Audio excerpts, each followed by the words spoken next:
Hello， 大家，米娅塔罗开课咯！米娅塔罗现在有线上的占卜课程了。这一堂课呢，是给新手或是对塔罗曾经有接触，但是还没有完整头绪的人所开设的。在这一堂课中，你不仅可以开启连结神秘世界的通道，也能够发展成第二专长，帮助别人变成你的副业。那这一堂课呢，分成4个部分。第一个部分是从踏上塔罗的魔法旅程开始，介绍塔罗的起源、塔罗的神秘背景、Major Arcana、Minor Arcana， 还有如何呢和你的塔罗牌建立心灵连结，让你的牌拥有专属的能量。第二个部分呢，是解读塔罗的神秘语言。我们要如何去解读塔罗牌，去听见塔罗牌的对话呢？有直觉的解读法跟理性的解读法。那在这一堂课中，不是要让大家死背硬记，而是透过直觉力的开发，让大家可以跟塔罗直接建立能量的连结，你的解读就可以更加的顺畅，更加的精确。接下来第3个部分就是实战演练了，3张牌、5张牌，以及如何用塔罗的牌阵从爱情、人生到事业各方面去实战的解析。透过这些实际的案例、实际的演练，让大家在学完之后可以直接的去运用。那最后一章呢，也就是整个课程的一个亮点。这堂课呢，结合了塔罗跟丰盛能量，还有吸引力法则，让大家可以透过塔罗转化限制性信念，开启内在的丰盛，吸引更多的机会跟财富。也就是说，这门课啊，不单单是要教大家塔罗占卜，更重要的是希望大家可以用塔罗来探索自己，吸引丰盛。无论你是新手，或者是想要成为专业的塔罗占卜师，这门课都是一个很好的入门砖。那目前呢，这门课正在预购优惠中，预购结束之后呢，价格会调涨，请大家赶快把握哦。课程的连结在资讯栏或是置顶留言都有，或是大家也可以扫 QR code 进来看哦。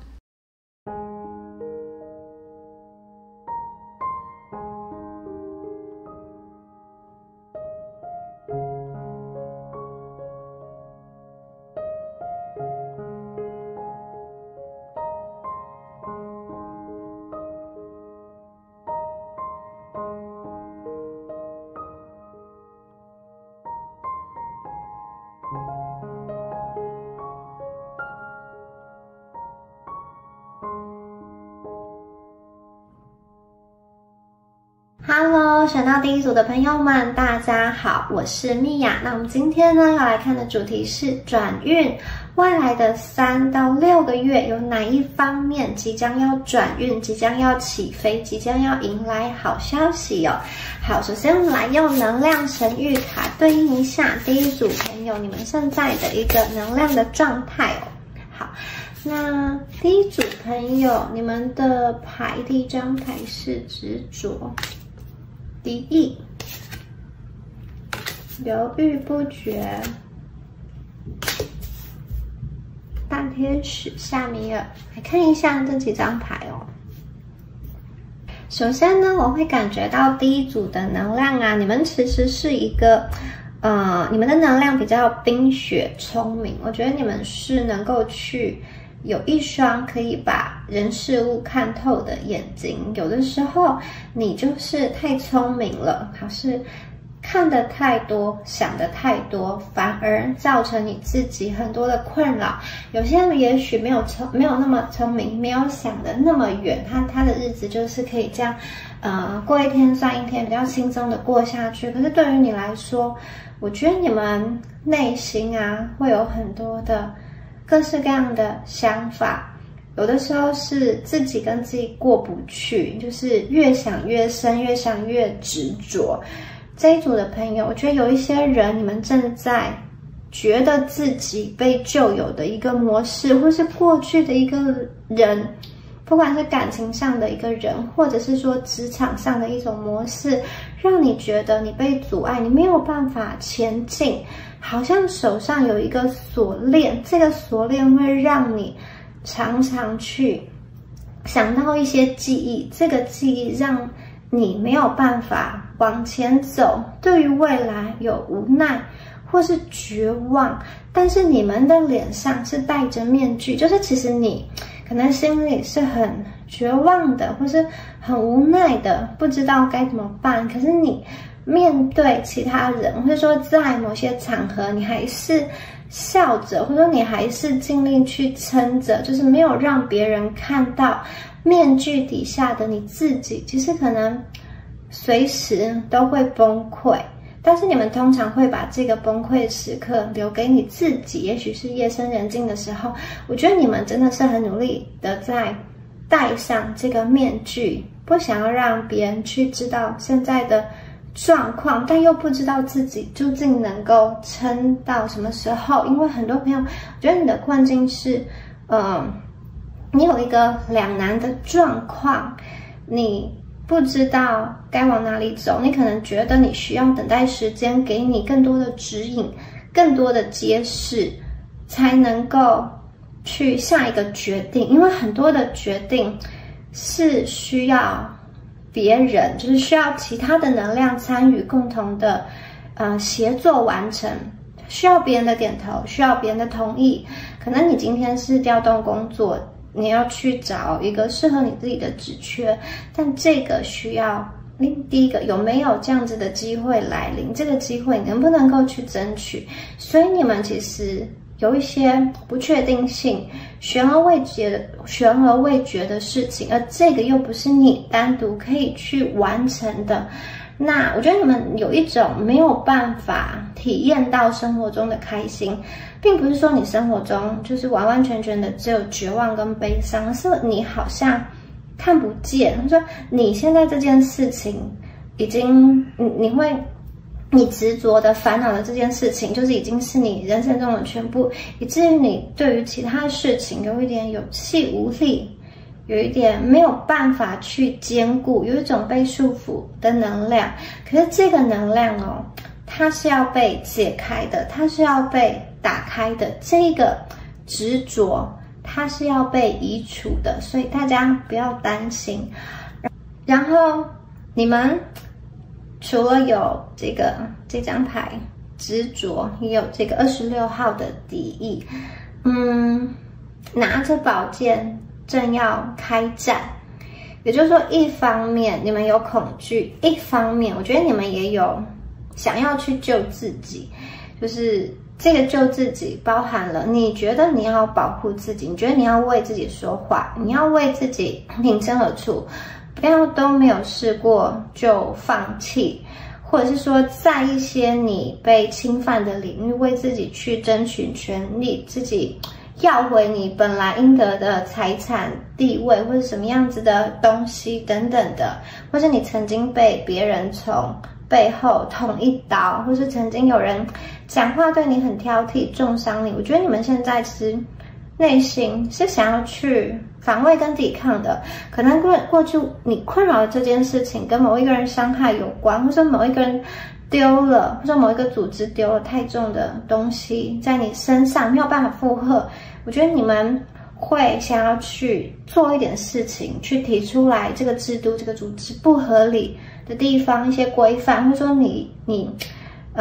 被欺骗，被不好的对待，好像被敷衍，被冷言冷语这样子的对待，那你们其实会想要试着把你的不满去表达出来。前面还有一个我隐藏，我忍耐，可是有一种我绝望，我快要绝望了，在绝望之前，我可能没有路可以走之前，我就豁出去，我就是想要去试试看。有一句话说穷寇莫追，就是当你一无所有的事的时候，你就会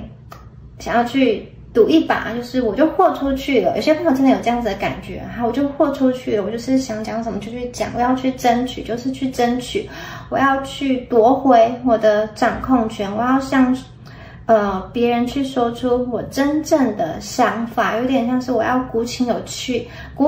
气去做一件事情。那这一张牌它的这个敌意其实也会有一个很好的转化，这个怒气看你要怎么用。就是我觉得这一组的朋友，你们可以把它去转化成一个能够去帮助你的能量。同时我觉得我看到你们内在有一些东西其实是在转变，就是你们愿意去为自己去争取，甚至这个争取是你专注在你的学业，比如说你们去竞争某一个考试的名额，你想要被录取，好，你想要被看见，因此你的这个敌意它也会变成是一个正面的，因为它会帮助你在你的事业上，在需要去完成的学业考试上，更加的去把它完整，更加的去充实自己跟提升自己。好，接下来我们从8号到37号。太阳神经丛的一个能量，我觉得这组朋友你们会从一个两难的状况去做出选择，就是你现在看不清楚的事情会慢慢被看清楚。有些朋友可能是在觉得说我要不要放弃这个工作，做得不开心，可是好像放弃了有点可惜，或者说这些积累的东西都没有了，你们正在犹豫不决，不知道要不要做一个决定。其实我觉得你们内心有一个比较偏好的选项，你内心其实有一个比较想去的地方，只是那条路可能还稍微有点模糊，稍微有点冒险，或者说你觉得你的金钱储备量不足，要是没有哪一些因素干扰，其实你内心所想要选的路其实很清楚，你们有点像是基于某种原因，所以你暂时选了一个次要的选择。有些朋友看到是这样。好，那该怎么做决定呢？有些朋友你们确实在某一个能量中优柔寡断，徘徊，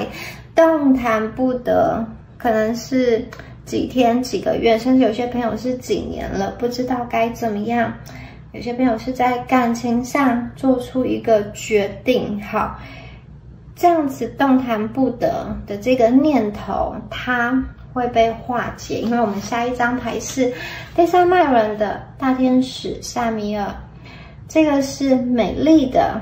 这个金黄色的光球，太阳神经丛的能量，第3脉轮的位置，也就是你生命力量的中心。这张牌的关键点在于你个人能量的成长。这张牌的出现代表说，我觉得你们过去面临的这一些困难一扫而空。你过去可能很紧绷，好，接下来我觉得3到6个月内，你会慢慢的放松，困难的事情得到了解决，有转机，至少你在心情上是放松的，会比前几个月，或者说会比目前这种执着的状况，在心态上你会好很多。而且这组的朋友啊，宇宙其实想要告诉你说，你们来到这个宇宙是要来体验生命的，不是要来做一大堆事，拼命的去证明自己。你们可以用你觉得适合的方式在这个宇宙生活，并不是说一定要好像很努力的去达成某一个标准。所以呢，请你们不要太悲观，而是去体验各种体验都是可以的。然后你体验过后才知道，哦，原来经历过这样是这种的一个感觉。然后大天使夏米尔，他其实是来保护你们的。我觉得你们内心有一些雄心壮志，这个雄心壮志跟你的生命力的这个能量啊正在共振。你的灵魂召唤你以更聚焦、更有目的的方式来走向你今生真正想做的事情。所以呢，大天使的力量其实是跟你同在的。如果你过去是比较低潮，觉得你的能量支离破碎，觉得你好像提不起劲做自己真心爱做的事的话，好，接下来绝对会有一个转变跟转换。我觉得你们在日常生活中会注入更多的活力跟热情，因为夏米尔他是要来帮助你的。你生命很重要，就是有希望，你不会觉得前方看不到路，犹豫不决，你不会觉得你被困住了。希望这件事情非常的重要。有希望，你就会想要去期待明天，期待这个遥远的未来是什么样子的一个生活。所以这一组的朋友，接下来你将去掌握自己的力量，你们的生命啊，真的有一种放松的感觉，重新活起来的感觉，重新有目标感，有希望去计划。那你们在这个就说你们在这个人生体验的过程中，很重要的一件事情就是，我觉得你们真的不用过度的执着跟努力，而是你要去爱，要去爱你自己，要去爱你自己所开出来的美丽的每一个花朵。因为有些人，你们现在身上真的有一些让你觉得喘不过气的事情来，然后你会觉得好多人对你有敌意，或是你觉得这个宇宙或者说生命有一些遭遇，让你必须要去好像很去防备的在过生活。其实防备不是你们的本性，提心吊胆也不是，而是你们吃过亏，你们才去学习到是不是用敌意来保护自己会比较好。有的时候这组的朋友，你们很容易去陷入一个自我怀疑，怀疑自己是不是做得不够好，不够努力，还是到底为什么会去陷入某一个困境，然后你可能也找不到方向，想破头，常常想着想着就觉得很难过，可能就会流泪吧。好，其实你们真的不需要去依赖别人的价值观，你们有属于你们自己的赛道，你们有属于你们自己的一个天赋。这个天赋啊，就是你在这个领域中特别容易成功，在这个领域中做喜欢的事情，而且能够赚得到钱，能够成功。所以这一组的朋友啊，你们犹豫不决，很多时候是因为你不理解自己，然后你看不清楚自己的这个本质跟特性是什么，适合什么，而是怎么说呢？有点像是别人丢给你什么任务，你就去一个一个很努力的把它解掉。可是你们可以选择不要去接那个任务，你可以去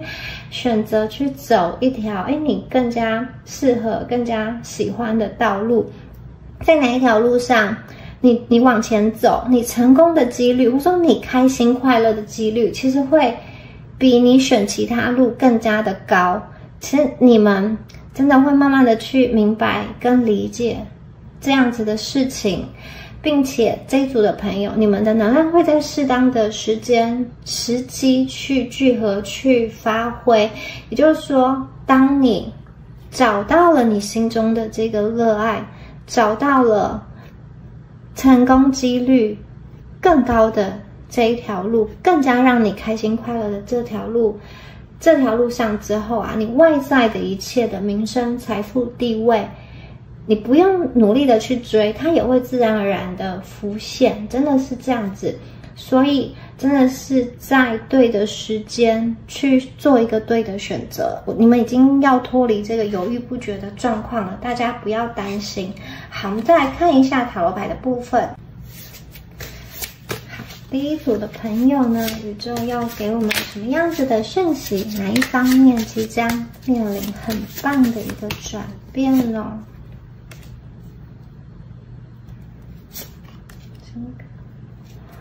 金币五，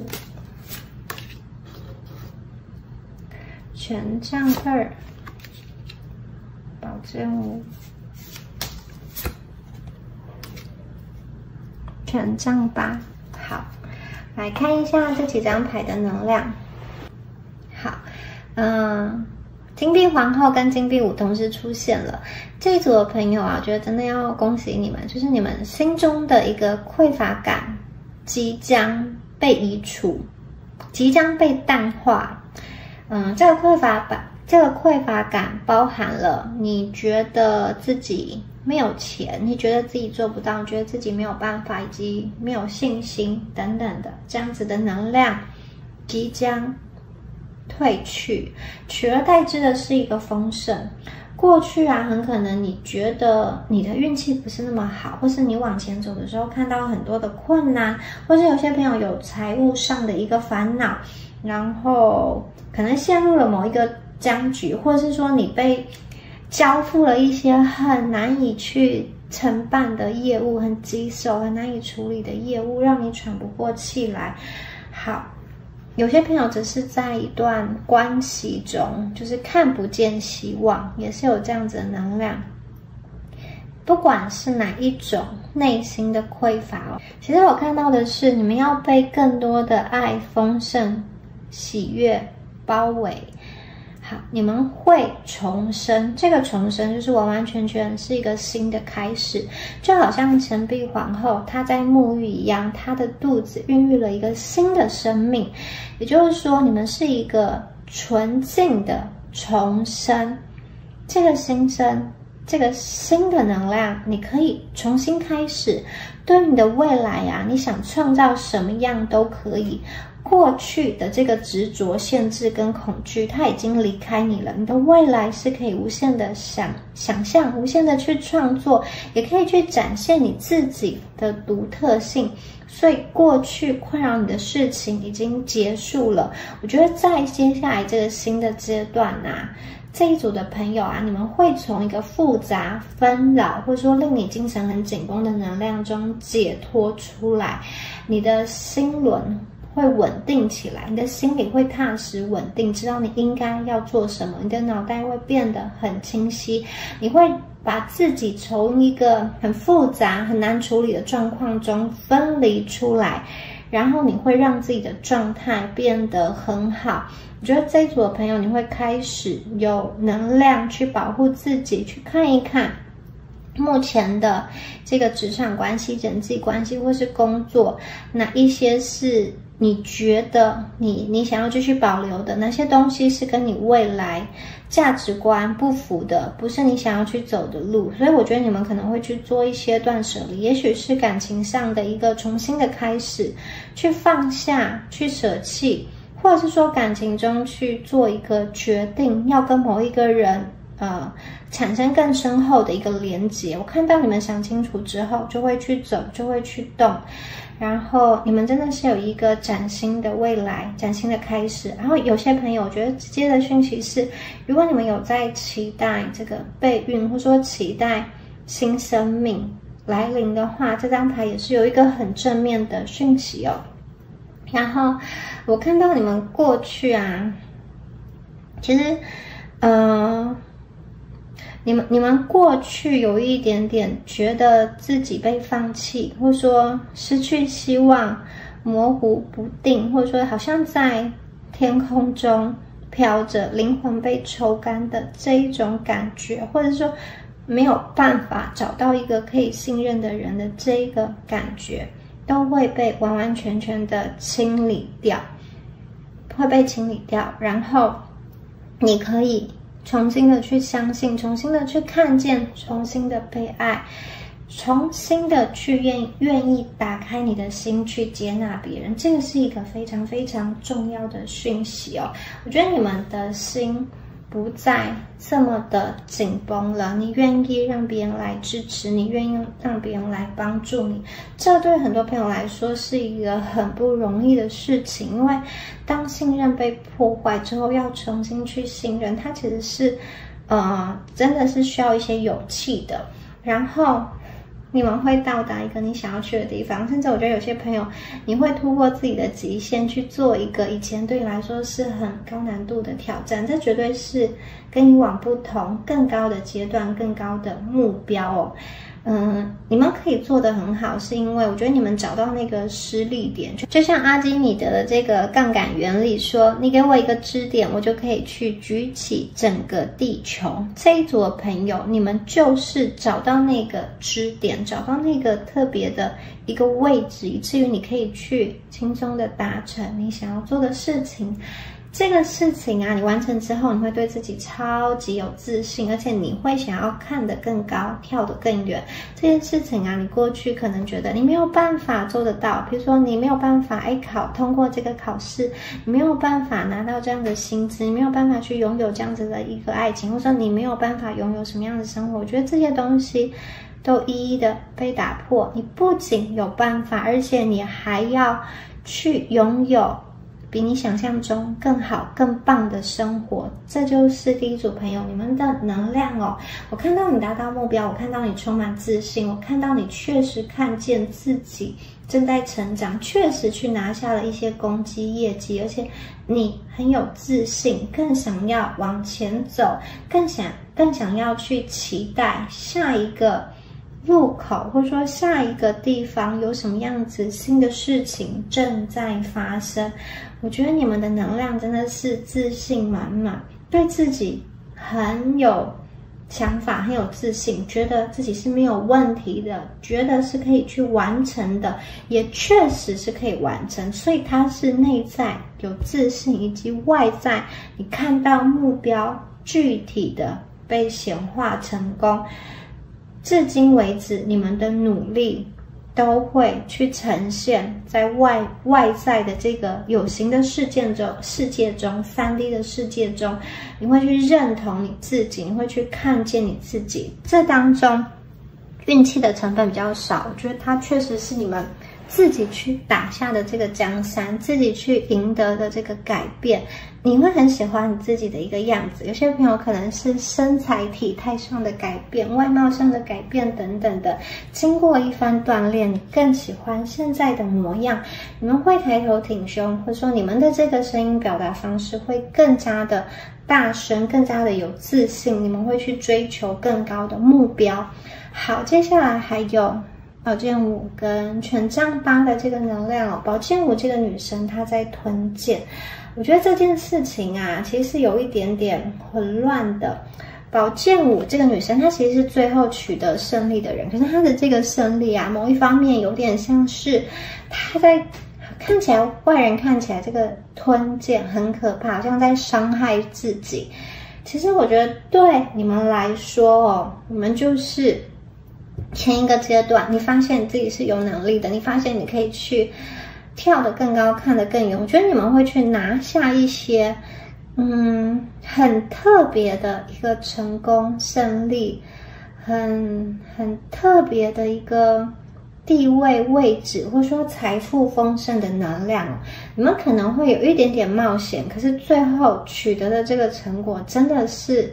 翻倍再翻倍，很惊人的一个能量。也有可能当前的某一个混乱的状态中，你就必须要特别去做一些什么事情，来让大家看见你，来去解决这个局面，来脱颖而出。所以我觉得你们采取了一个比较冒险，或是特别，或是极端的手段，别人没有想过的方式，你就去做了。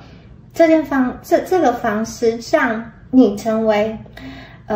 别人眼中的黑马或是亮点。好，别人看起来可能都会觉得哇，为什么要这样做？但我觉得你们不是鲁莽的，其实你心中有评估过，就是你的风险啊，或者说你的这件事情的利弊得失，你其实是考量过的。你们选择了一条路，可能是有一点点冒险，但是它的损失有限，获利是无上限，就是没有天花板的。也就是说，成功的几率很大，一旦成功就是全盘皆赢，然后就是可以扭转翻身，就是直接就是晋升为超级胜利组哦，直接就不用担心钱的事情，不用为五斗米折腰，也都有这样子的能量。这一组的朋友啊，我觉得你们内心哦，其实有一些作战的计划、想法跟智慧的，然后你们可以透过这样子的智慧，很快的去取得达到你想要的那个成功。这个成功不一定是物质方面的成功，也有可能是物质的。可是我觉得更重要的是，那个成功是跟你内心契合的。我觉得有些朋友可能你想要的是一个平安安稳的日子，每一天不要有太多的烦恼，就这样顺顺的过也可以，就是顺顺的过就好。那你们就会去迎来你心中这样子的一个成功。那权杖8其实想要告诉大家说，你们在等待的这个好消息很快就要来了，它并不是需要等这种一年2年那么久的这个消息。还有些朋友啊，如果你是单身的话，我觉得你们可以多多透过网络去认识新朋友，或者说你在跟某一个人就是想要跟他深入的认识，的话，你可以多多主动的去传讯息跟他联络，这样子的能量是有的。有些事情，有些事态你们就是顺应就是你走到当下，其实你内心就会有一个直觉，应该要往哪边走，应该怎么做更好，就去倾听自己内心的直觉，不要去抵抗，不要去做让你自己不舒服的事情其实你们在未来的3到6个月，我觉得你会更加的看清楚什么事情、什么经验是你不想要再去经历的，什么样子的过去是你不想要再回顾的，什么样子的人际关系是你不想要再涉足的。当你真正的发现你自己内在的一个需求的话，我觉得这一组的朋友你可以重新的去找回你自己，重新的去做出一条更适合你的选择。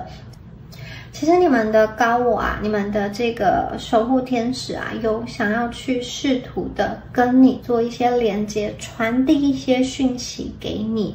所以有时候不知道怎么走，就去倾听直觉，让你依照你自己的内心去做一条感觉最舒服的路。这一组的朋友其实外在环境的变化对你们来说是很敏感的，就是外在环境的一些细微的变动，你们其实都能够感受得到，甚至会有剧烈的反应。这一组的朋友，你们有时候需要去休息，盘点一下自己究竟还有哪些资源，然后其实宇宙想要告诉你们，一切都会好转的，就是不管现在面临什么样子的状况，一切都会越来越好的。圣杯4，金杯1，地的战士。你们真的有很强烈的一个新生的能量。过去那个旧的你已经被打碎了，你们可以期待一个全然全新的开始，你们可以重新开始做梦，真的就像是 reset 一样，重新开始，重新的去建立你想要的人际关系、感情或者是工作。我觉得有些朋友你们真的就是换到一个新的工作单位，就是全新的，你可以重新的去发挥，重新的去期待，然后旧的这种旧人旧事烦恼的东西都已经过去了。好，那有些朋友我看到的是你们会有一个感情上稳定的对象来到你的生命中，或者说如果你现在已经跟某一个人就是在一段关系中，我觉得你会重新的去回想连接起过去的某一些甜蜜的时刻，以及你会更加的体验到是什么样子的联系让你们遇见，把你们绑在一起，以及你们两个为什么要去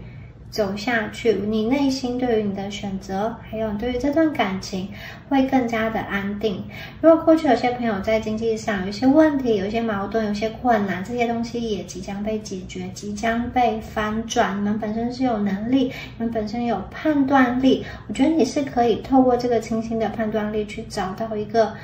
适合的解决的方式。过去有些朋友对于旧的感情有一个执着，或者说你可能在去期待一个其实你不应该去期待的人，或是说你自己觉得希望不大，但是又还抱持一丝丝希望的这种感觉。好，我觉得你们会去看清楚一些事情，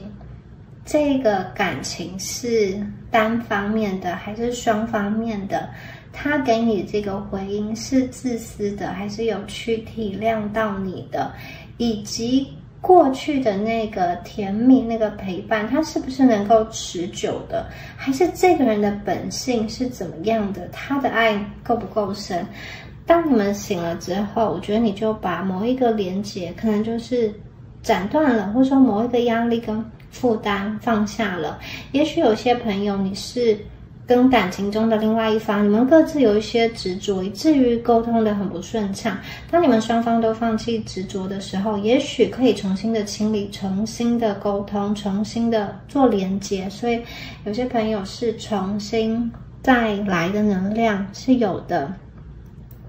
这一组的朋友啊，你们正在走在对的道路上，你们正在对的道路上做正确的事情，你们一定要相信前方会有一个好结果，无论发生什么事情，一切都会好转，一切都会变得更好。生活其实不如你想的这么的艰难哦，你不需要去找到一个完美的解决方案在前进，而是你们就是一步一步的前进，在前进的过程中，你们会随着经验的累积，或者说随着一些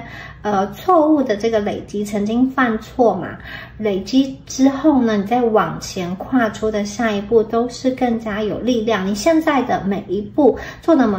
每一件事情，其实都在帮助你跨出下一步。也就是说，你们的生活会越来越，我觉得你内心会越来越笃定。当然，未来还是会有一些波动，会有一些小波动，可是你们不会绝望，而是我觉得你们对于自己是很有信心的。无法掌控的事情就放下，专注在你可以掌握的事情上。而且你们会发现，你可以掌握的事情其实还蛮多的，你可以用你双手去得到的东西其实还蛮多的。就像这个女生金币一样，她在捧的这个很漂亮的这一枚金币，这是她努力赢得而来的。所以这一组的朋友啊，你们其实真的是可以凭你的本身去完成很多的成功，物质上的成功，感情上的成功，或是你想要的这种财富自由、提早退休，它都不是一个空想，它都不是一个白日梦，它确实是有方法可以执行，可以达到。而且很多朋友，我觉得你们已经正在走这个对的选择，往对的这条路靠拢了。其实这组牌啊，你们真的有蛮多金币的能量，是不是过去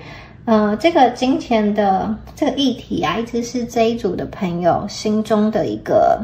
就是一个很大的牵挂的事情。有些朋友你可能是有金钱上的压力，有些朋友则是你想要更多，就是你对于自己要累积多少金钱，其实是有个数字的。你想要更好的体验人生，你想要更多的金钱，你们对于金钱是有追逐的，是有想法的，要怎么样子获得，或者说要怎么样子更加轻松的获得。我觉得你心里是有在想这样子的事情的。好，要怎么样不要好像出卖自己的时间，然后为五斗米折腰，又能够让自己赚取或者说得到更多的资源，然后可以过一个比较丰富、优渥、充满体验的生命。其实我觉得这一组的朋友，你们是可以实现，是可以得到的。很多时候就是在意想不到的地方，你们会被提升，你们会被提高，你们不用去依赖谁，你们本身就是很独立的，你们是可以很独立，可以把自己照顾得很好的，不管是内在跟外在都是。我觉得这一组的朋友，你们有非常美丽的能量哦。这个美丽真的是由内而外的一个美丽的灵魂，然后当你们爱自己之后，你所在外展现的这个气质又更加的吸引人。你们会去摆脱执着，摆脱防备，然后去理解，通过这样子的放弃一些执念，你们会从更高的角度、更高的维度去看你自己，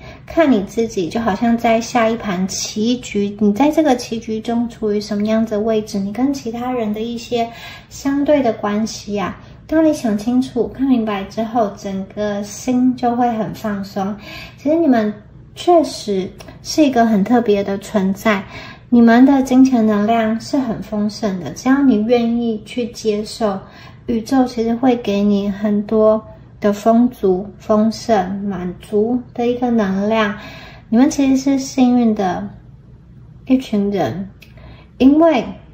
你们的生命一直有重生的机会，你们不会走到绝境，真的。柳暗花明又一村，犹豫不决的时候，又有路可以走了。所以要继续走下去，继续走下去，更多的金钱，更多的爱的能量都会充满你生活的方方面面，各个层面。你们会找到对自己的自信，找到对自己的一个爱。你会知道，其实你是无限的，充满无限可能的，就是你的未来不会被你现在的状况、身份、地位、年龄等等的束缚住，你的内心平静而稳定，对自己充满了爱。这个是宇宙想要告诉你们的讯息。外在的金钱的这个能量其实是很丰沛的，所以请大家不用担心。在这个世界上，很多事情都是有规律的，就像这棵树，它要开花，它要结果，它有它的规律。同样的，你们新生又新生过后，可能有些朋友你们真的是生命中经历过这种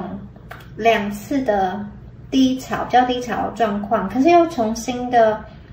爬起来，或者说重新的展现你美丽的能量，焕然一新。你们每一次浴火重生的时候都更加的漂亮，更加的有能量，更加的有智慧，更加的理解这个世界的一个规律。你们最终可以找出一个方法，是让你的这个花它不仅仅是盛开，而是大爆发，很惊奇的这样子的能量，满山满谷这样子的能量。这一组的朋友你们即将远离那些狗屁倒灶的事情，远离那些无意义的八卦，或是你生命中的一些老鼠人。这一组的朋友看见你们会为了自己去努力，为了自己去学习，为了自己去提升，你也会结识一群很不错、很优质的朋友，他们在帮助你，他在拉你，他在把你放到一个更高的位置中。也就是说，一开始你可能觉得有一些辛苦，需要去够上某一个比较高的地方，可是接下来当你到达之后呢，就发现你可以去平等的看待你曾经仰慕的对象，你曾经羡慕的对象。这是一个非常厉害，真的是跳阶破圈的一个转变。你们不再会活在别人的时间轴、时间线，或是别人的意识中，而是你紧紧握住你自己人生中的这个大的这个方向盘。好，过去有些事情过了就算了，有些事情没有做好的遗憾也都留在过去了。接下来就完完全全是你可以去看见你自己多有能力，你可以去看见你在这个时间段是可以去完成这样子的事情。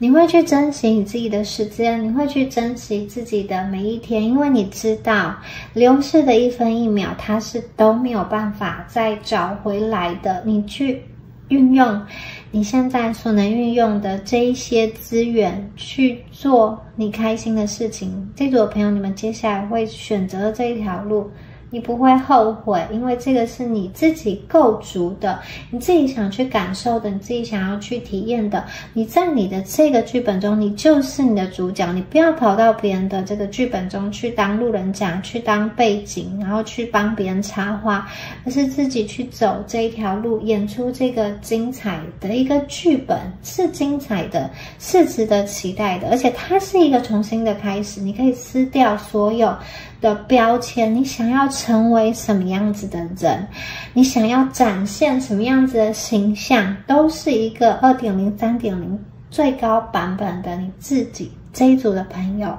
你们真的会有一个全新的由内而外的新的开始，你们会去期待这样子的开始，会满怀欣喜、满怀盼望的醒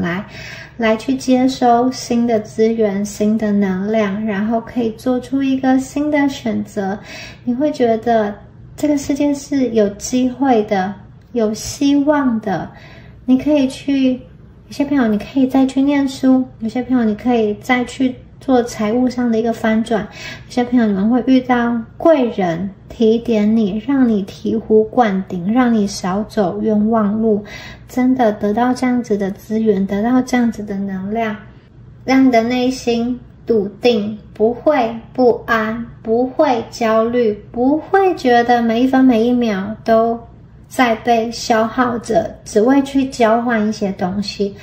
不会的，反过来想，你们的能量是自由的、放松的，不管你在做什么，其实都可以用一个比较顺的方式去完成、去解决。好，在这样子顺的过程中，你就去完成很多事情，你就去达成很多事情，你不知道自己已经去突破了，就是很自然的往前走，然后你往回头过去看你走过这段旅程，走过这段路的时候，你才知道原来哇，我突破了，我走过了，我去没有设下目标，可是就已经完成了这么多。当你回过头来去看，来发现哦，原来你已经轻松跨越了，我说你已经不知不觉跨越了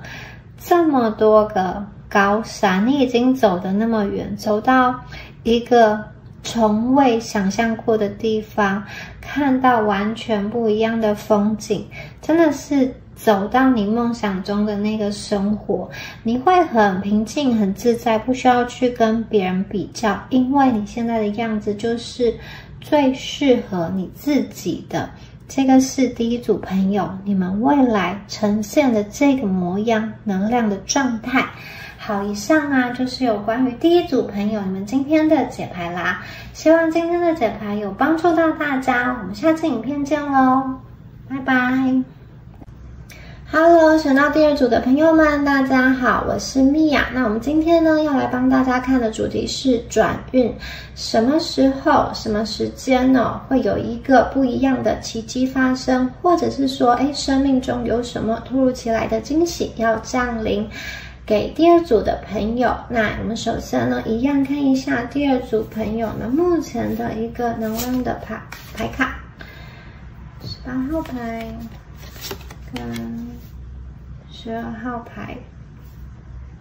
好，你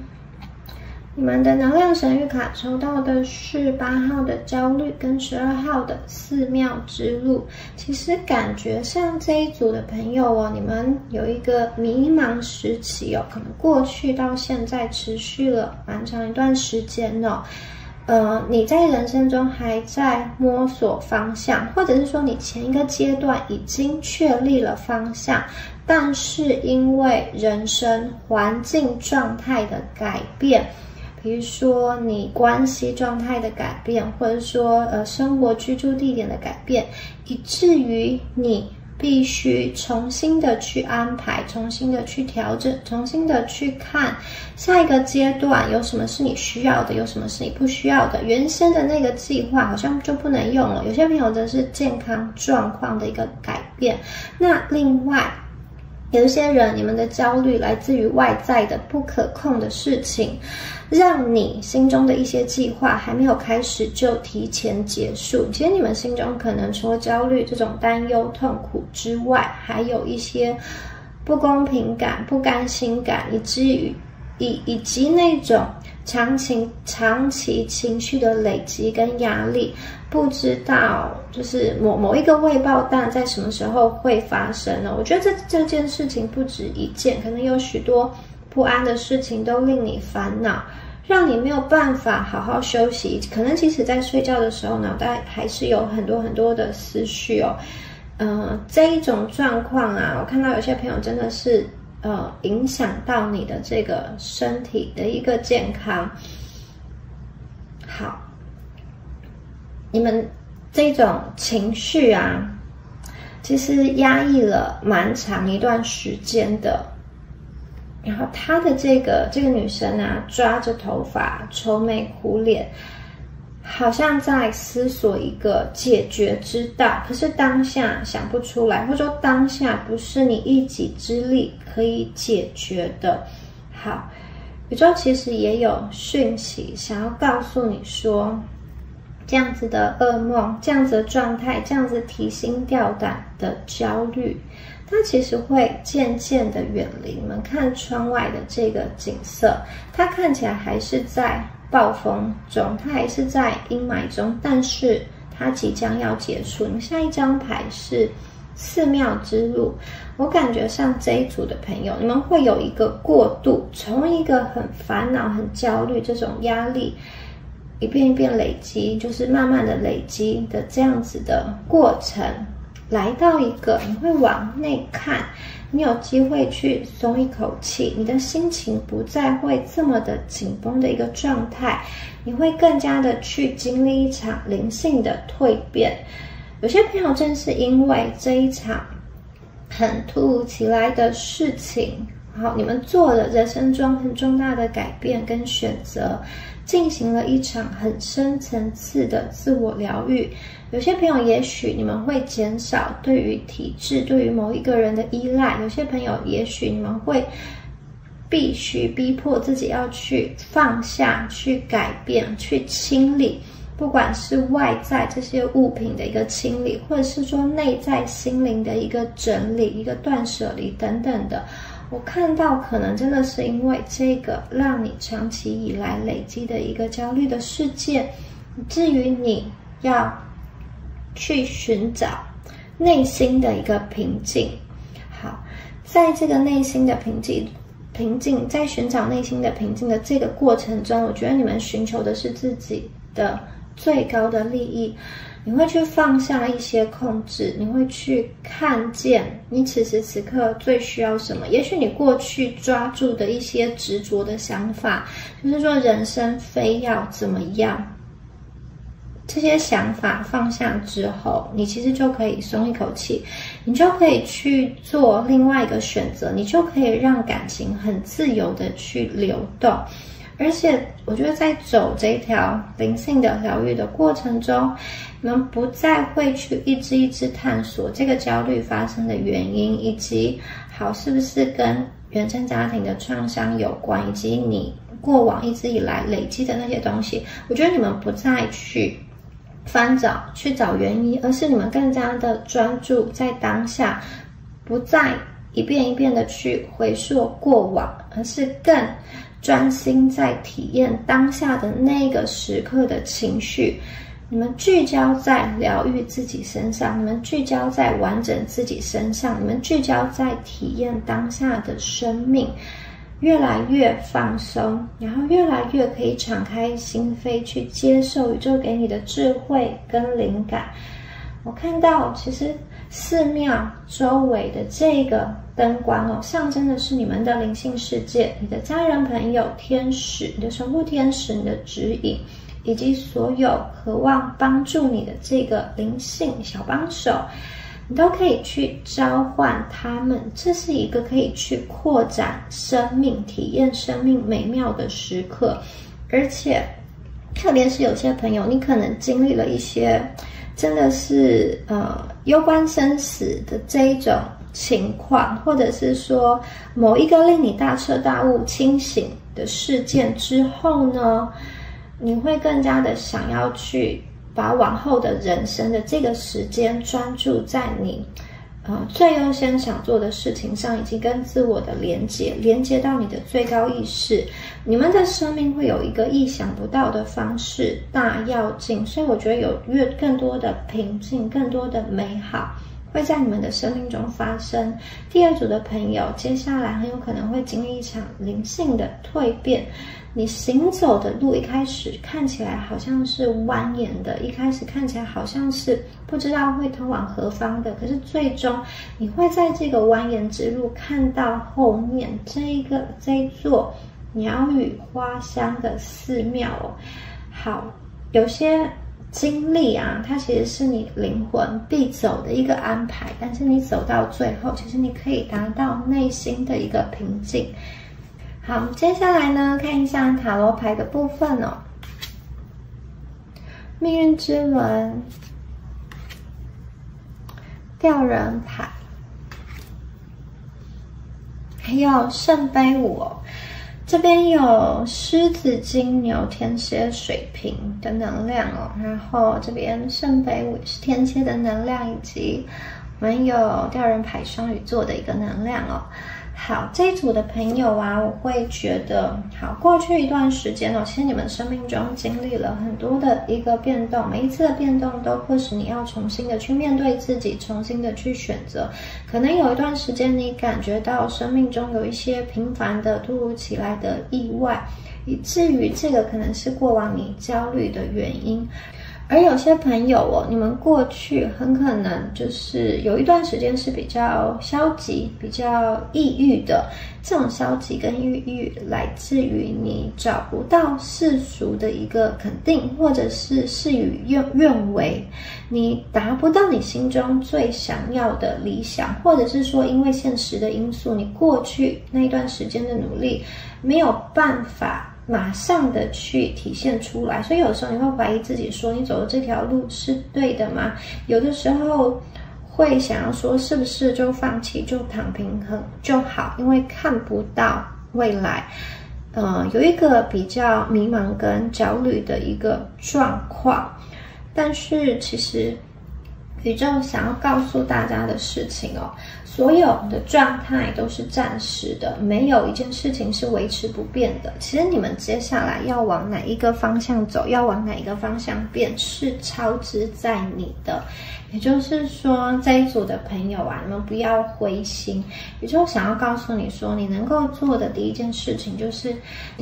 你要弄清楚你的灵魂究竟在追求什么。而且不要去批判你灵魂真心所想要的那一个选择，选择对你自己最好的你，而不是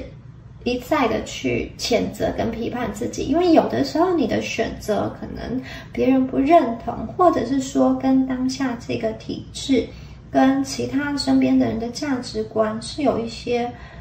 冲突的。但是宇宙请你不要去谴责你自己。有些朋友你们真的沉寂已久，真的觉得心里很累很难受，但是当你静下心来去看，其实很多生命中的事情，你的选择，你的创造，你们并不是无能为力的，你永远都会得到你所创造的事物，而且你们永远都在继续创造。你们可能会就是去花非常多的时间往内看，去感受到你的情绪，去让你的情绪流动。有些朋友这里的这种牌卡有建议你去动起来，去散心，去走走，去运动，让身体里累积的一些积压的一些能量可以疏散出去。因为可能有些事情它不是当下就能够去想清楚想明白的，它可能要去多方的思考，或者说换一个角度来看世界。其实当你遭遇到阻碍的时候，也是宇宙给你一个新的机会，让你用新的态度跟新的角度去面对你现在的这个状况。有些人你们的生命真的是在经历到下一个阶段。所谓经历到下一个阶段，是你过去熟悉的，或者说你过去喜欢的，到了你人生的下一个阶段，你可能不再需要，不再喜欢了，以至于不能再走旧路了，你需要走一条新的路。过去紧抓不放的东西，也许是需要放下的。宇宙可能给你们了一些挑战，可是你们绝对有克服挑战的能力。那你们在思索的过程中，感觉会有一些比较严肃跟沉重的事件会在你脑海中盘点规划，但是你也是在这样子的我觉得沉浸的过程中，你会更看清楚事件的真相，关系的真相，你更看清楚你的本质是什么。而且当你去看清楚这件事情的时候，或者说看清楚你跟你自己的关系，你跟其他人的关系，你所处的位置的时候，我觉得你们不会再这么焦虑，再这么紧张了。你们会重新的去看见，当你在好像面对着某一个挫败、感慨，或者说过去做错的某一个选择，你觉得做错了，你后悔，但是却没有办法时光倒流。面对这些事情的难过的同时，其实你们的桌上还有2个圣杯，也就是说，希望的灯火尚未熄灭，大家不要觉得绝望，只要你去改变一些看法。第2组的朋友，你们绝对不会被击垮的，你们的状况不是走投无路的，虽然可能有些地方进展的不顺利，有些地方你觉得看不到未来，或者说投资上有一些面临一些损失，或是被牵连，有一些官司的纠纷等等的。但是这一组的朋友啊，你们其实不用再去对一些无可挽回的事情感到悲伤，或者是说因为觉得自己做错决定，有一种自我批判、自我厌恶感。其实不用，因为这样子会让你的情绪更加的不稳定。好，其实你们还是有很多的养分是可以留给自己的，你们也有资源可以重新开始行动，而且我看到你们的洞察力其实会在身处逆境的时候变得更加的敏锐，也就是说你们接下来会去改变思路，这个改变思路对你是有效的，对你是更好的，你们可能会用更少的时间跟努力去完成事情，而不是花很多的时间去拼搏，或者说增加工作的强度。也许在前一个阶段，你付出很多的努力，然后用时间去换钱，或是不断的就是塞给自己很多的任务。也许在前一个阶段是可行的，因为你要加速实现你的目标。可是，在下一个阶段呢，我觉得你们真正想要做的事情是把你的资源放在可以让你的生命，可以让你的人生的幸福最有意义，以及可以最大化你人生体验、最大化你人生幸福的事情上。对，有些朋友你可能很重视家人，想要多留一点时间跟家人在一起；有些朋友你可能真的想要去追寻你的一个自我实现，你想要在某一个时间点去完成你内心想要做的这个实现的这个梦想、这个目标。在人生不同的阶段，其实你们拥有不同的力量跟不同的能力。过去你可能会依赖某一些能力，但是在下一个阶段，这些能力，你拥有的能力，有些可能会消失，有些可能会改变，但无论如何，你们都会有新的一个能力。我觉得在接下来的这样子的能量中，你们不再是很拼命的去干，或者是说很好像埋头苦干，而是可以转换，用一些更加新奇、新鲜，或者说不一样的计划去体验人生接下来的路。你们会为自己思考，向内看，而不是向外看，去看生命中有没有不同的可能性跟选择。好，再来看一下下面的牌卡，你的月亮、金币10、金币3，好，宝剑的女王哦。这一组的朋友啊，你们焦虑的事情会过去，你会获得内心的平静，而且呢，我觉得很多你们担心的事情，它都是可以去解决的。比如说你在财务上、在健康上，以及你在关系上，会建立起一个更深层的护城河或是安全边际。这个来自于你们意识到生命中有些事情要调整，比如说你的健康，用一个更健康的生活方式，早睡早起，少熬夜，控制饮食，锻炼身体等等的，去为未来可能的突发的状况做一个预防。或者是说有些朋友你们会在这个金钱上做一个及早的累积、及早的规划，或者说你看到有一个什么样子的方式，让你不用担心金钱这样子的能量。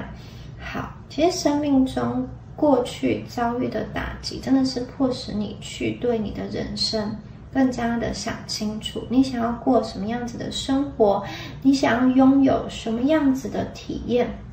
你们都是可以去经历的，你们都是可以去做得到的。有些朋友看到，其实你们是很爱孩子的，你是会想要花很多时间跟你的孩子，如果说你们将来计划有小孩，或者说现在已经有小孩的话，你会希望可以有时间陪伴他，跟他一起成长等等。我觉得你们是很重视家人关系的，你很重视回到家来的这种舒适感，很重视伴侣关系中的美好，所以在关系中你们也会去明白一件事情，哪一些关系是可以继续的，哪一些关系应该要放下，哪一些关系虽然在争吵之后，但是还是想要继续的在一起，其实你们会更加的去看明白。然后这一组的朋友其实你们的转运有一部分是来自于你们的这个工作机会，会有好的工作机会降临。这个工作机会它是一个稳定的，你周遭呢会有人去告诉你，会去提点你，或者说你们会从平台上得到一些好消息，得到一些先机。好，那你们在选择的过程中，也是在厘清自己究竟想要什么，可能在工作不同的抉择，薪资、地点，或者说上下班的这个时间，我觉得你们会做一个通盘的考量，最终选一个对你当下最需要的、最有利的一个方案。好，那另外就是我看到这一组的朋友，你们知行合一，你们脑袋想的其实是可以透过你的身体力行去体现出来的。有些朋友过去你对于感情，内心对于感情是有执着，可能很多朋友你的这个耗损来自于你感情上的这种关系的耗损，你们常常会就你们可能比较感性，比较执着，比较重感情。好，对于曾经的感动，你其实是会放在心里一辈子的。但是当过去一个你很爱的人他改变了，或者说过去的那一种美好不在了，那个其实会对你很心痛的。好，接下来宇宙也会帮助你去看见，往上一层的去看见究竟这样子的感情是要继续吗？或者说究竟你身边的这个状态是有没有办法去改变的？我看到你们生命中，它其实会有人去帮助你、教导你，有一个助缘，他在帮助你，在提点你，而且是很真诚的，在一个很关键的时刻会去扭转当下的局面，可能是他会去做某一个关系上的疏通，去当一个媒介中介人，让这个关系和缓下来，或者说他帮助你用一个新的思考方向来面对现在的状况，或者是说工作上他带来一个媒合，他是一个你信任的人带来的这个好消息，告诉你其实这边有更好的机会，更好的去处。很多时候这一组朋友，你们的这个助缘帮助你的人，他可能是具有某一方面的专才专业人士好，可能是这个法律上的专业，或者是说在某个领域中掌握资源的人，或者是说他就是有这样子的人脉，有这样子的资讯可以去帮助你。所以前一个阶段的焦虑到了下一个阶段，我觉得未来差不多大概在半年左右，你们现在很担心焦虑的事情，它会慢慢的告一个段落，会收尾，你们的情绪会回稳，然后那些煎熬拉扯的事情已经过去了，取而代之的是一个稳重的这种土象的一个元素。你对事情开始想通，你会稳步的向前行，踏实的向前行，你们会得到智慧，在情绪上我觉得会有这种很放松下来的感觉，同时你的身边会有你这种所爱的人在陪伴你，你们整一个状态会有一个很大的转变，这个状态是转变到比较柔和的放松的一个能量，很多事情将会有一个清楚明白的答案，然后宇宙也会不断的注入新的能量来到你的生命中。这一组的朋友，我看到你过去，有可能是练习或者说累积什么样子的事情，你可能在你的这个秘密的这个领域，或者说秘密的花园中，努力的去耕耘很久，你默默的就是投入时间在做，在经营一个品牌，或者说在做你想要做的事情。渐渐的，你们在这条道路上看到希望之光，可能是你的副业的收入，你的投资的收入，渐渐的可以超过主业。以至于你可以拥有了不一样的选择，你不一定要继续做这个工作，也许你可以开启一个人生新的思考方向。还有过去就是让你长时间感到挫败难过的事情呢，这些事情真的要告一个段落，真的要结束了。你不再需要跟某一个强劲的对手，或者说一个难缠的对象去对抗哦，你可以看向积极阳光以及正面的那个状态，从一个可能不甘心、可能孤立无援的状态，得到了更好、更公平的对待。就是过去一个坏事已经到了尽头，过去的焦虑已经到了尽头，过去那种迷茫、没有前路、看不见希望的感觉已经结束了，你们要进入到下一个阶段。下一个阶段是舒服的、顺畅的、放松的、自由自在的。你们可能有一段时间，甚至我觉得是努力过后就是休息、大放松；有一段时间可能是懒洋洋的，不一定要有明确的规划。因为有些朋友，我看到你们是那种在长时间紧绷之后呢，得到一个休息跟放松。可能有些朋友你是不断的在考试，不断的在做一个什么样子的事情，不断的在等待一个结果，或者说在处理一个什么样子的官司。它结束之后呢，等于说你们就上岸了，你们就靠岸了，你们不用在水中苦苦挣扎，你们不用在好像长时间精神上的这个压力跟累积。其实你们确实是需要休息的。很多事情你心里其实也清楚明白，但是你又有太多的不舍，太多的放不下。接下来下一个阶段就是，我觉得你们会想要去休息，想要去转念，想要花更多的时间跟你所爱的人在一起。同时你们也会更加重视自己的身心灵健康的状况，会去释放一些障碍，释放一些会去影响你，让你身心疲惫的那一些能量。你们会更有活力，更积极，更有创造力，为自己做出不一样的选择。然后这边也有拨云见日的能量，你们在生命中找到一些秘诀诀窍，去创造出属于你自己的胜利方程式。因为可能在前一个阶段，这组的朋友你们心中有比较多的这个恐慌跟焦虑，来自于你害怕被淘汰，你害怕犯错。那接下来这一些害怕担心的能量也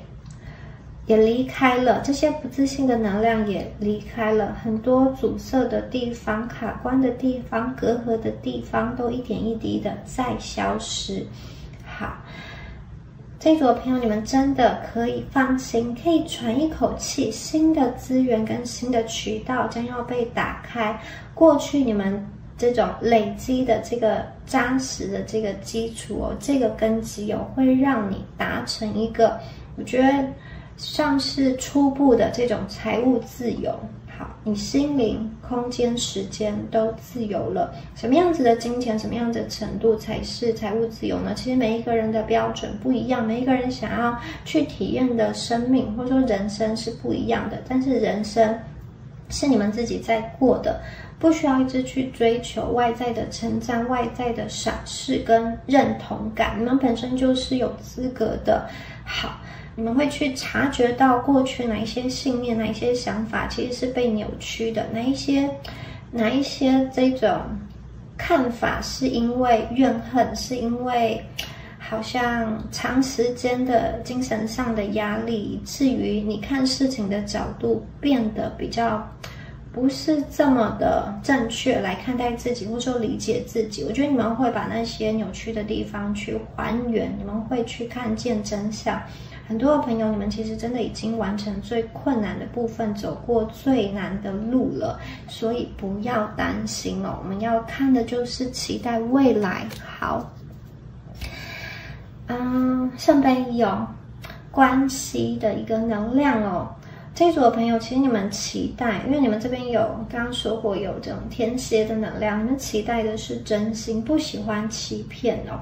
很可能你们曾经很深信一个人，一个信任你的人，你求助于他，但是他却冷漠以对，或者说他的态度比较敷衍，以至于你们会比较失望。好，接下来我看到你们关系的能量，它会有一个转换跟转变。你要相信，如果在这个生命中的这个关系上的体验啊，不一定是一定要重复过去的那个悲伤跟伤害或是失望哦。生命中遇到对的人，跟对的人在一起，它其实是可以让你的生命闪闪发亮的，它其实可以去抹平你心里的伤痕的，它可以让你即使在最低潮最低谷的时候，也会看到，一抬头就看到满天的星光，满天的希望。它可以让你放松，它可以让你去承认心里的那个软弱，它可以让你不用那么的坚强，不用的独自去打拼哦。我觉得这一组的朋友，你们想要的关系会到来，这是一场双向奔赴，互相喜欢，互相欣赏，互相成长的一段关系哦。你的灵魂正在吸引的这个人，这个人他也在吸引着你。只要他来到你的生命中，那个时间其实永远都不晚。这个人他一定会找到你，你也会找到他。你们可以在一起好好的生活，一屋两人，3餐4季，就是实实在在的好好的过生活。同时，他也会给你很大的一个心灵的安稳的力量。在你最困难、最难过的时候，告诉你说：“别怕，有我在。”你们可以就是一起去计划新的未来，或者是说把彼此带到彼此的生活圈中去，接触彼此的朋友，接触彼此的家人，或者是说你们会跟这个人一起去新的地方旅行，进行一些新的体验。也有一些朋友，如果你现在已经在一段关系中，很可能你会跟现在这个人他有一些新的体验，也许你们家中加入了这个新的成员，然后随着这个新的成员在成长的过程中，你们会去体验不同的生命的阶段的改变。可能你们会成为这个新手爸妈，或者是说随着你们共同养育的宠物这个或者是小孩他的生命的阶段的变化，我觉得你们会共同的去经历很多的事情，累积很多的美好的一个记忆哦。这组朋友，我觉得在伴侣的关系上，你们会更加尊重彼此灵魂的一个步调，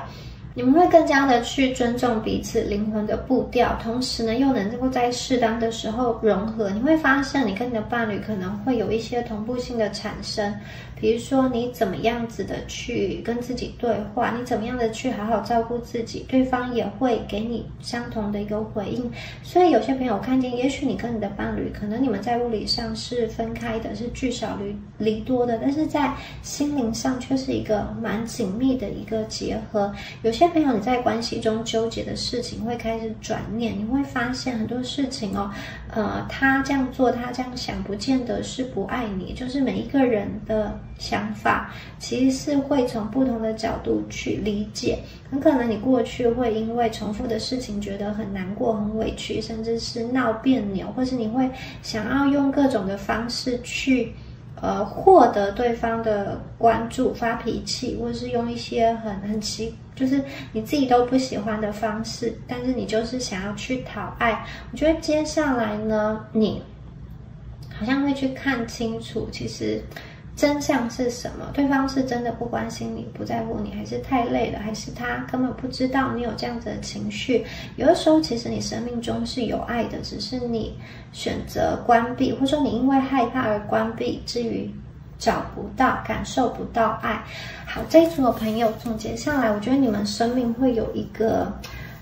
很大的改变跟很大的一个体验，你们生命会去迎来一个更好的结局，你会脱离一个假象，你们不再迷路，不再为了不值得的人伤心，也不会再让自己持续被同样一个人伤害。这一组的朋友，你们在关系中非常的勇敢，你敢为爱去做改变，敢为爱去可能就是减肥啊，去改变自己整个很大的一个生活人生状态，或是金钱的状态。但是你们选错了之后，也能勇敢的去回头，勇敢的再去爱自己，勇敢的去再找回灿烂的自己。而且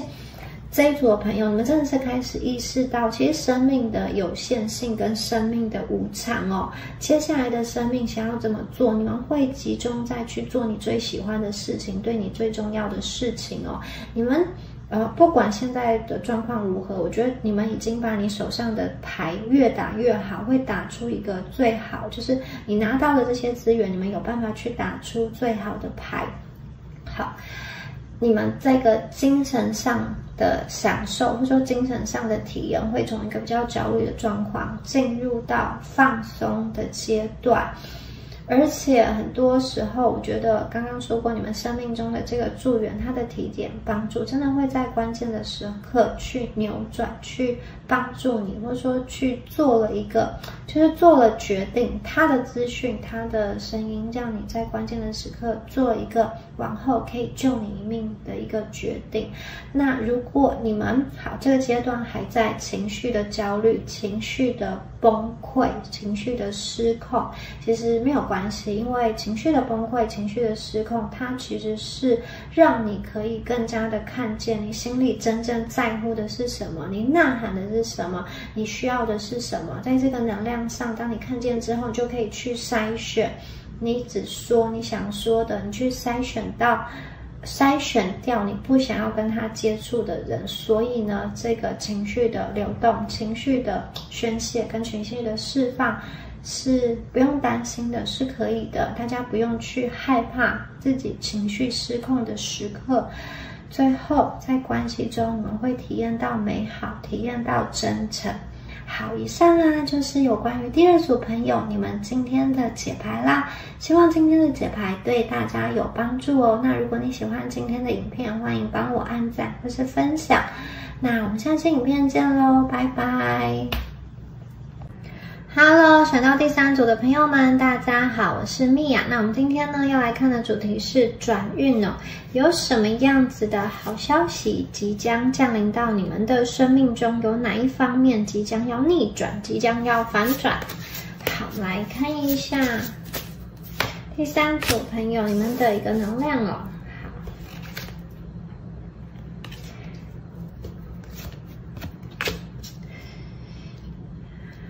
世界牌，春天的8，秋天的3，冬天的骑士。好，这一组的朋友啊，感觉上你们就是心里有事情，对，有一个令你挂心的事情哦。还有，我觉得你最近的状态比较紧绷哦，这个紧绷可能跟你自己对自己的要求比较有关系。你们可能是比较完美主义，或者是说你做事情比较负责任的，你就是可能会希望你做出去的、送出去的东西是好的，或是你害怕出错。所以我觉得这一组的朋友有一种小心翼翼的一个感觉，精神上是比较紧绷的。然后呢，你们有一点，好像放不下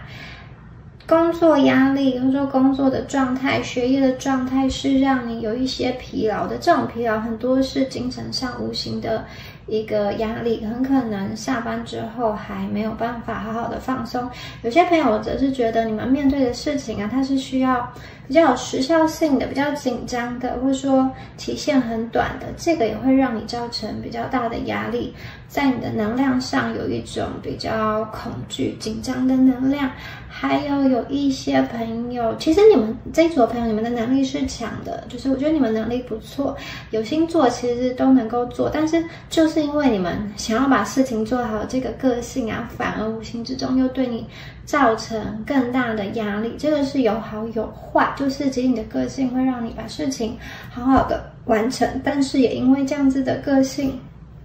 你自己的身心状况会比较的疲惫。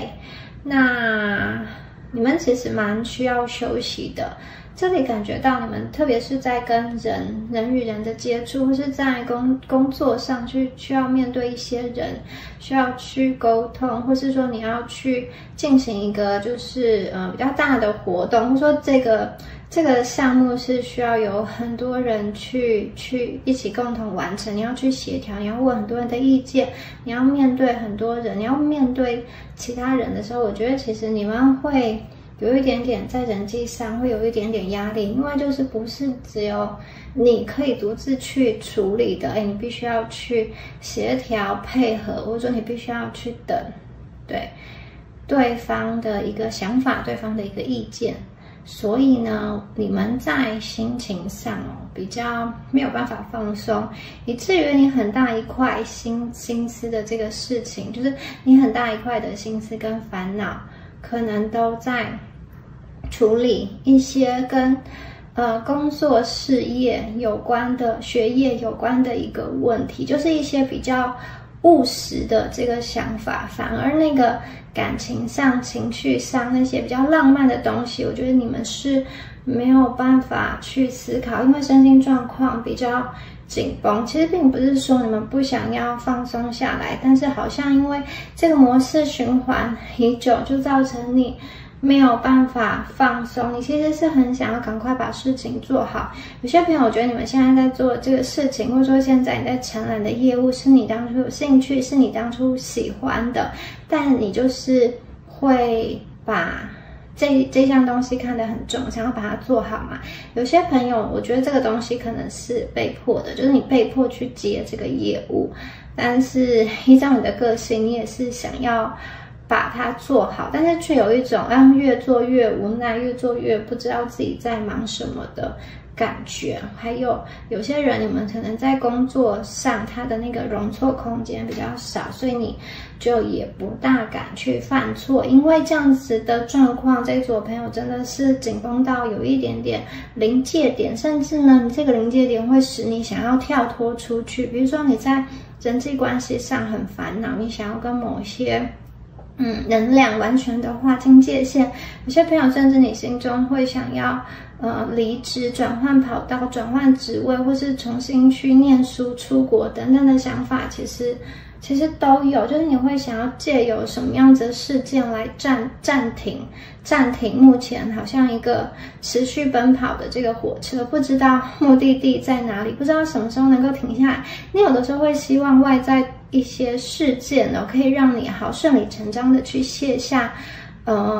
这些负担的这个压力就是有一个名义顺水推舟，让你可以不用再去做这件事情好，再来看一下宇宙要给你们的一个提点战车牌，下7，这张牌是隐士牌，冬天的8。这边蛮巧妙的。其实我觉得你们身旁同时有2股力量存在，就是有一些人好像是见不得你好的人，或者是他会找麻烦，就是好像你还要去收尾，或者说他应该要做的事情他没有做，他摆烂，或者是他的这个行为影响到你。有些朋友我则是看到在经济上，可能你被这种恶意的欺负，被恶意的调涨租金，或者是说被一些小人，以至于造成你这个经济上的一个损失。但同时你们身边也围绕着一群真正关心你、真正爱你的人，所以这2股力量同时存在。然后宇宙想要跟你说，其实有些事情你可能短时间看起来它是一个损失，可是长久下来对你的身心状况是好的。比如说短时间你离职放弃这个工作，你可能觉得它是一个损失，金钱上的损失，然后这个头衔上的一个损失。可是呢，长久下来其实会找到新的方向，对你的这个健康也是好的，那你的这个压力也可以去释放。所以呢，我觉得短时间内你们可能会有一种先蹲低再跳的比较高的一个状态。然后也借由某一次的事件，让你可以完全的大休息。休息之后啊，其实会培养你更多的自信。这边隐士牌跟猫头鹰，我感觉有些朋友你会利用休息这段时间哦，去学习一些技能，去充实一些能量哦。可能是跟理财有关，可能是跟语言有关，或是有些朋友真的就是重新回到学校去念书。你可能对于你的职业发展有新的选择，有些人则是你会随着你的伴侣、配偶等等的一起去国外进修，或者是说去国外外派，也有这样子的能量，因此你也有新的融入这种当地生活的一个经验。那这一组的朋友，我觉得你们其实心中是有理想，心中是有目标的，你想要把自己推到更高更远的地方，或者是说把这个小家庭，或者说把你这个想要守护的人事物，运用你的力量把他们带到安稳的一个地方。就是你希望不管你今天是外出工作，或者你是家庭主妇，我觉得你们都会有那个想要守护你身边重要的人的这个心情，就是你希望你所爱的人可以借由你的力量是开心的，借由你的付出是开心的。其实你们对于自己的生命啊是有使命感的，是有一个期许的。其实我也看到你对于你生命中的重要的这个家人朋友，其实是一个很重要的存在，是一个核心的存在。你们不是那一种忙的这种晕头转向，但是得不到认可的这个情境。相反的，你们做的事情其实是会被看见的，是会被认可的，是会被人家放在心中。可能当前你觉得好像不一定对方会说出来，可是其实你的这个作为，我觉得它是会留下一个长久的感动的。还有这组的朋友，我看见其实你们会有时间好好的去装扮自己，好好的去打扮自己，好好的去打理自己的这个外在，更加的精致，还有更加的符合你心中理想的样子。你们开始有了余裕，你们开始有了比较轻松下来的能量。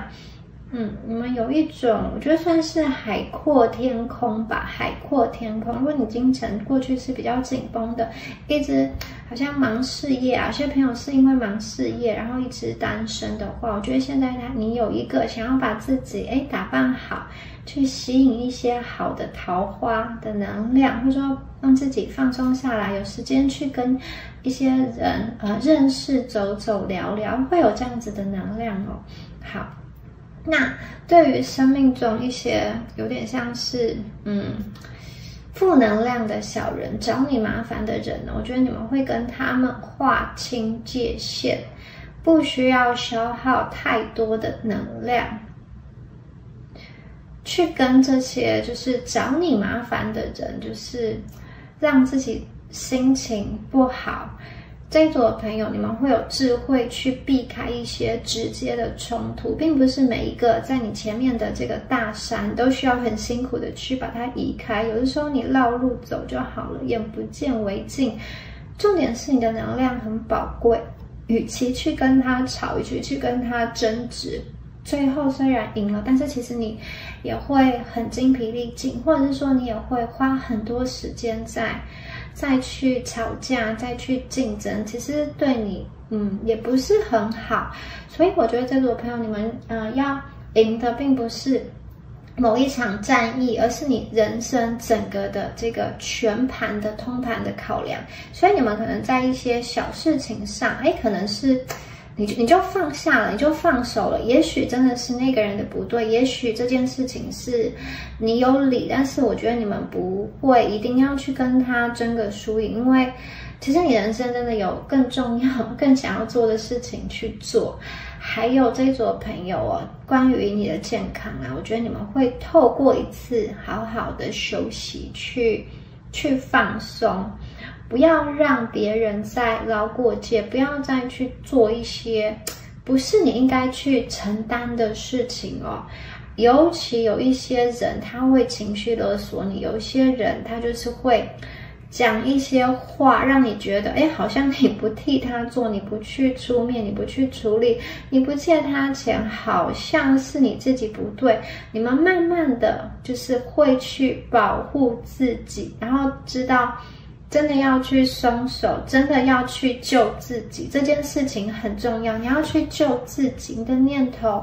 一定要放下，不用什么事情都做得很完美，有的时候就退一步吧。好的时候你就做到60分就好，对啊，要留更多的时间给自己，照顾自己的健康。秋天的4，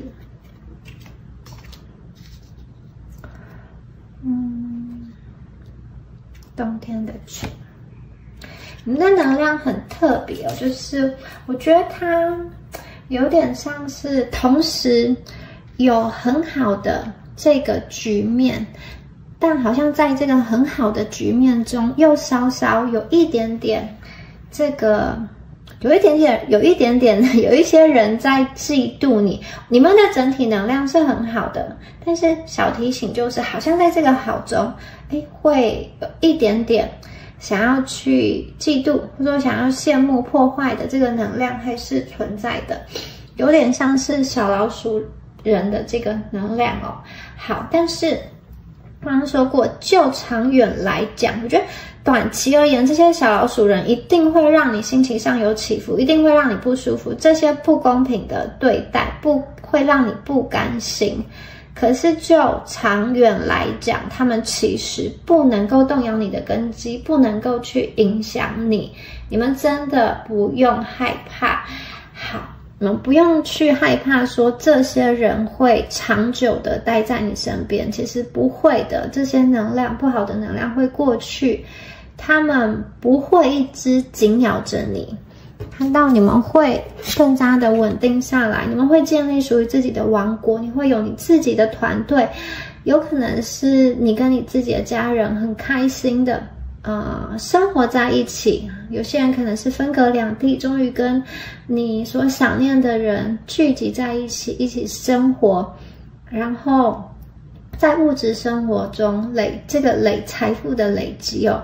越来越更往上一层楼。你看这张牌穿的用的都是非常精致的。你们会脱离一种这种小白，就是这种理财小白，或者是说从一个初阶的能量进入到一个进阶的能量，你们的能量正在升级，物质层面也正在升级。而且我觉得这个不是只有你们升级哦，还包含了跟你连接在一起的那个亲密的爱人。也就是说，我觉得有些人你是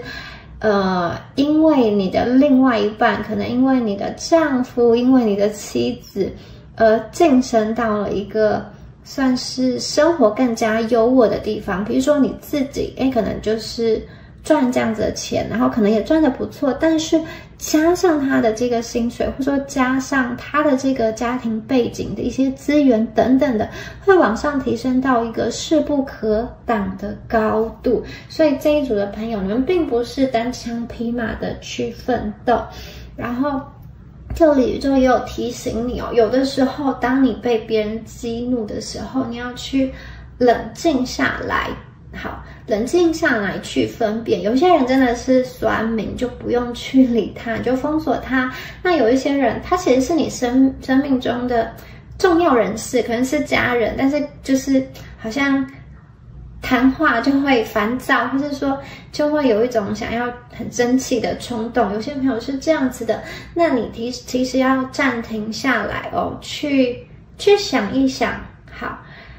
去收集更多的资讯，再来对某些事情下判断。我看见你身边确实有很爱你的人会到来，但有可能你们也会因为在磨合的时候，或者说因为不理解持有的观点不同，而有一些的争吵。但是这些争吵它其实是有办法去缓和去解决的。那这组朋友，我觉得你们最大的转运就是在心态上放过自己，那个让你觉得比较紧绷的这个状态已经过了。好，前面酝酿的事情会得到一个完美的结局，还有你在财务上的状况可能会因为某一个金桃花，或者是说你的爱人、你的伴侣、你的一些身边重要人士的帮助而有所提升。你们越来越懂得设下界限，越来越懂得去说不。这一组的朋友，你们会拿回你对于自己人生中的主导权。好，可能你们过去真的脸皮比较薄，然后又在意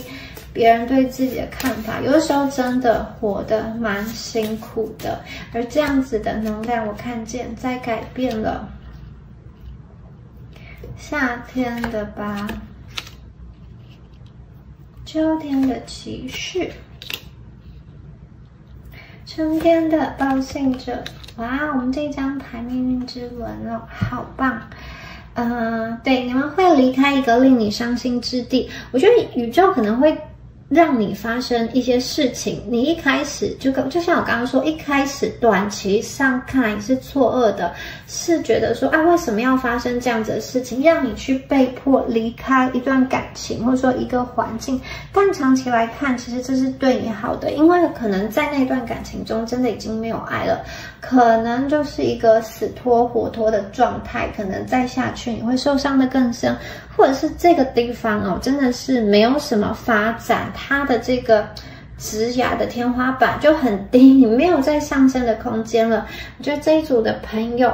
确实短期发生一些事情让你觉得焦躁不安，但长期来讲你往外走去是好的，而且冥冥之中宇宙它其实会在帮助你、保护你、远离伤害。就是当下你的这个离开其实是要为了避免接下来更大的一个伤害，所以这样子的离开，这样子的断舍离，它是为了要保护你。虽然一开始可能有一点垂头丧气，不知道未来在哪里，可是接下来我们看到的牌面都是很好，都是很开心的。你生命中会出现好跟你在一起的伙伴，你们是稳定的向前走，然后最后会有收成跟收割。比如说在财富上，你的这个积累看见了，实质上你的被动收入超过了主动收入，或者是说你的存款让你觉得非常的安心，你的投资理财有了收获等等的。有些朋友，我觉得你的这个收获来自于你收获很多人的帮助，很多人的支持，很多的情感上丰富的这个能量，让你对于你自己，让你对于未来更加的有信心。有些朋友，如果你们有属于自己的某一个小圈圈，或者小团体，或者这一种宗教的团体，会从中得到一个感动的力量。好，那有一些新的序幕要展开，有一些开心的事情正在前面等着你们。命运之轮其实不断的在转动，春夏秋冬不断的一个变化，所以这一组的朋友，你们不会一直停留在某一个你不想要的状态。就像前面说过，你们一定要去自救。有些人你们可能陷入一个比较低潮、忧郁的一个状态，但是呢，你也会看到新的机会、新的跑道，你可能会看到一个新的令你想要走、吸引你去走的一条道路，因此你就换跑道、换赛道，跑去看看那一条道路有什么样子。有什么样子的机会，可能你跑起来更加的轻松。我觉得一开始是一个很无预期、无心插柳的事情，可能你无心插柳建立了一个这样子的品牌，或是去推广什么样子的事情，然后就不知不觉的也累积了一群粉丝，也收获了你这个实质上的金钱的回报。所以这一组的朋友啊，其实真的，如果你有想要做的事情，想要分享的想法，你可以去分享，你可以去做。想要去学习的事情，真的都可以去学。对于你们来说啊，我觉得你们是越动越灵活，头脑越动越灵活。你们并不是一个接下来就是那种懒洋洋跟安逸的能量，相反的，我觉得你生命中出现很多精彩有趣，然后又是你期待的事情哦。你们对于未来真的不要担心哦。对于你们的未来啊，你可以去开心的、尽情的享受，有一点像是在花园跳舞的小精灵，津津有味的去做他喜欢的事情，也把这样子快乐的能量分享给大家哦。其实你们在你们做喜欢的事情哦，或者说感兴趣的事情的时候，其实真的会非常开心、愉快、顺流的一个状况。重点是你的这个选择是你出于本心的，而不是外在去压迫的。就是你人生中你最重要、优先的顺序是什么呢？我觉得这一组的朋友很多，你们反而并不是金钱，金钱当然很重要，你会去考量。可是我觉得更多的是，你们其实是重视，有些人是非常重视你自己这个私人生活的一个品质，休闲的一个品质。有些人则是你很希望你可以多多陪伴你的这个家人，你重要的人，不管是男女朋友，或是原生家庭的人，或是你自己建立的这个家庭，我觉得你会想要跟他们一起相处的那个心情是有的，你会想要分享你的快乐，也会想要去看见他们快乐，甚至你有些人，你们可能某一方面比较传统，就是觉得说，如果你的存在可以给他们带来快乐，你可以看到身边的人都过得很开心，其实你自己会非常心满意足。那这一组的朋友就另外再一次提醒你要把你自己的健康放在第一位。有的时候你不需要过度的去做，就是可能你心中越恐惧的时候，你就会去找很多事情来做。其实你们要去接受一件事情，这个世界上有很多的活法。有些人真的他就是可以，怎么说呢？就是这一生啊，不见得是要身上挂满很多的奖杯、奖牌，赚很多的金钱才是，很有成就的一生。如果你在你，的这个岗位上，你有影响人，你有把你这个爱的能量发挥出去，其实也是。你也可以看见你生命的光的这个所在，你也是别人生命中的那个光。所以我觉得对于这组的朋友来说，不见得是要有大成就，不见得是要有这种很夸张的这种名声跟地位，而是在你的这个日常生活中的这个小日子，把它经营的有滋有味。甚至有些朋友，我觉得你们其实想要脱离某一个体制，自己去建立这种，也许是在比较怎么说，比较山林中，或者是说比较没有这么样子的喧嚣的生活。有些朋友你们其实是向往这种比较清幽幽静的一个能量的状态，然后你会在某一个我觉得小小的这个兴趣中去找到内心中的安稳跟平静。可能它是一个手工艺，可能它是一个音乐，可能它是一个什么样子的舞蹈、绘画表达这种，或是这种公仔的收集都有可能哦。你就会有属于你自己的一番小天地。然后这一组的朋友，有余裕是一个很重要，未来即将要来临的这个能量，所以我觉得你们不用担心，就算暂时你看不到希望，暂时好像你生活的这个水源地的水都被抽干了，你也不用好像一直很焦虑，这真的只是一个暂时的状态，最后你们会获得丰收跟喜悦，特别不用对金钱有过多的匮乏跟焦虑。你要去正向，或者说你要去正确的看待，去盘点你目前所拥有的一个资源，不是只有你手上的钱，还有你身边可以去帮助你的资源，这些能量都要一并的考量进去。好，以上呢就是有关于第3组朋友们你们今天的解牌啦。那我是米娅，希望今天的影片对你们有帮助哦。如果你喜欢今天的影片，请帮我按赞跟分享。那我们下期影片见喽，拜拜。